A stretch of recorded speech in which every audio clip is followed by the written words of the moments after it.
এই রকম ডিমের রেসিপি আগে যদি খেতাম তাহলে আর কোনোভাবেই রান্না করে খেতাম না।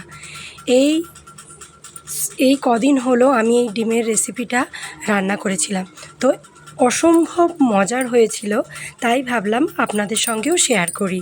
তো হ্যালো এভরিওয়ান, আসসালামু আলাইকুম, কেমন আছেন সবাই? আজকে ডিম রান্নাটা একটু অন্যভাবে করলাম, তো সেটাই আপনাদের সঙ্গে শেয়ার করব। আশা করছি ভিডিওটি আপনাদের কাছেও ভালো লাগবে। তো সকলকে অনুরোধ করব ভিডিওটি দেখতে থাকুন। তো প্রথমে আমি এই রকম বাটি নিয়ে নিয়েছি আর বাটিগুলোকে একটু তেল লাগিয়ে নিচ্ছি। আর এরপর আমি একে একে ডিমগুলো ফাটিয়ে এই বাটির মধ্যে দিয়ে নেব। আমরা অনেকেই ডিমকে অমলেট করে রান্না করেছি, ডিমকে টোপা করে ভেজে রান্না করেছি, ডিমকে গোটা সিদ্ধ করে সেটাকেও রান্না করে দেখেছি, কিন্তু এইভাবে রান্না করে যে এতটা মজার হয় তা আগে কোনো দিন খাইনি। তো এবারে রান্না করেছিলাম, টেস্ট হয়েছিল, অনেক মজার হয়েছিল, তাই ভাবলাম আপনাদের সঙ্গেও শেয়ার করি। আরও একটা কথা বলে রাখি, এই ডিম রান্না কিন্তু অনেক বেশি এখন ভাইরাল। জানি না আমার এই ভিডিওটি ভাইরাল হবে কি না, কিন্তু আপনাদের মধ্যে কোনো ইউটিউবার বন্ধু যদি হয়ে থাকেন যে তার কুকিং চ্যানেল আছে, তাহলে অবশ্যই এই রেসিপিটা আপনারা ট্রাই করতে পারেন। এই রেসিপিটা এত বেশি ভাইরাল, আশা করছি আপনাদের ভিডিওটিও ভাইরাল হবে ইনশাআল্লাহ। তাহলে চট করে একবার ট্রাই করুন। তো আমি ডিমগুলোকে সিদ্ধ করে নিয়েছি, এবার একে একে একটা প্লেটে ঢেলে নিচ্ছি। আর আমি গরম অবস্থায় ঢেলেছিলাম তাই একটু ছেড়ে গিয়েছিল, আপনারা একটু ঠান্ডা করে তারপরই অন্য পাত্রে ডিমগুলো ঢেলে নেবেন। এবার আমি রান্না করব, তার জন্য আমি কড়াইতে তেল নিয়ে নিয়েছি আর কিছুটা পেঁয়াজ কুচি করেছি। এখানে প্রায় আমার দুটো মাঝারি সাইজের পেঁয়াজ ছিল, সেটা আমি কুচিয়ে নিয়েছি। এবার আমি তেলেতে ভালোভাবে নেড়ে নিচ্ছি। এরপর পেঁয়াজটা একটু হালকা কালার এসে গেলে এরপর একে একে আমি মশলাগুলো দিয়ে নেব। প্রথমেই আমি এখানে 1 চামচ লঙ্কার গুঁড়ো দিয়েছি আর 1 চামচ হলুদের গুঁড়ো দিয়েছি। এরপর আমি আদা রসুন পেস্ট দেব প্রায় 1.5 চামচের মতো।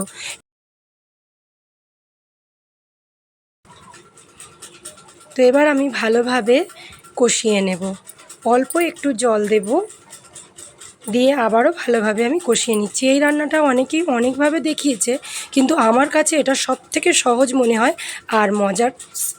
এই রান্নার টেস্টটাও কিন্তু খুব দারুণ আসে।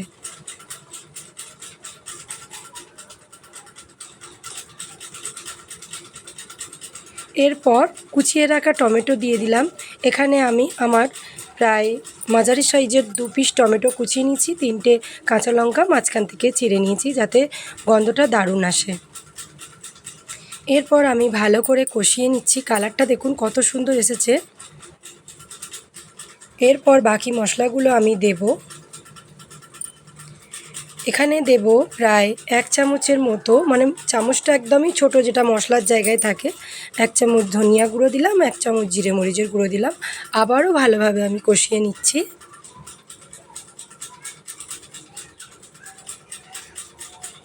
মশলাটা খুব ভালোভাবে কষিয়ে নিয়ে তেল ছেড়ে দিলে তারপরে কিন্তু রান্নাটার মানে কষাটা জানবেন হয়ে গিয়েছে।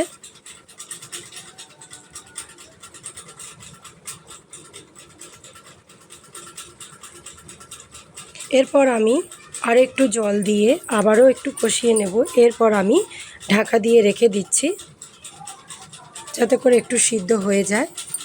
আর এদিকে দেখুন আমার এগুলো আমি দুবার করে বাটিতে করেছি, স্টিম করতে দিয়েছিলাম, মানে সিদ্ধ করতে দিয়েছিলাম, ভাপাতে দিয়েছিলাম।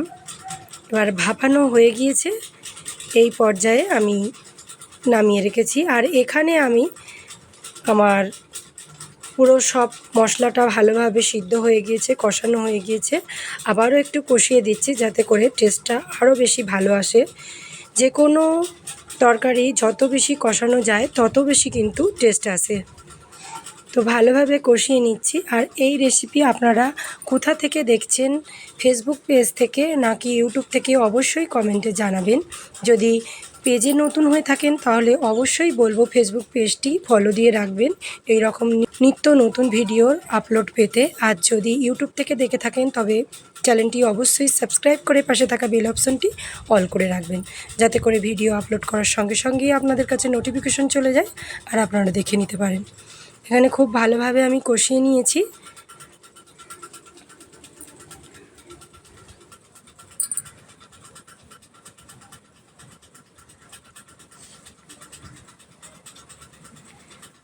এবার আমি একে একে ডিমগুলো দিয়ে দিচ্ছি।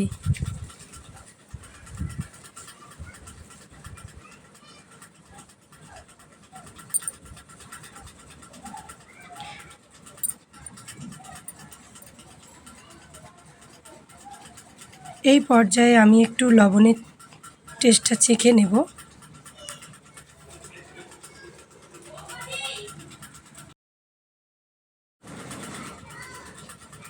এটা মাত্র প্রায় 3 থেকে 4 মিনিটেই কিন্তু রান্নাটা কমপ্লিট হয়ে যাবে। একটু লবণ কম মনে হচ্ছিল তাই উপর থেকে একটু লবণ ছড়িয়ে দিলাম। আপনাদের কাছে যদি ধনিয়া পাতা থাকে তাহলে দিতে পারেন। আর এখানে আমি ভালো করে লবণটা দিয়ে গুলিয়ে দিলাম, আর ফাইনালি লবণটা ঠিক হয়েছে কি আর একবার চেক করে নিলাম। তো এরপর আমি ঢাকা দিয়ে 3 থেকে 4 মিনিট মিডিয়াম আঁচে রেখে দেব। তাহলেই কিন্তু আমার এখানে ডিম ভাপার কারিটা রেডি হয়ে যাবে। তো এই রেসিপিটা অবশ্যই একবার ট্রাই করবেন। যদি ভালো লাগে তাহলে অবশ্যই একটা লাইক করবেন, চ্যানেলে নতুন হলে সাবস্ক্রাইব করে পাশে থাকবেন, নতুনদের কাছে একটু শেয়ার করে দেবেন। সবাই ভালো থাকবেন, ধন্যবাদ, আল্লাহ হাফিজ, আসসালামু আলাইকুম।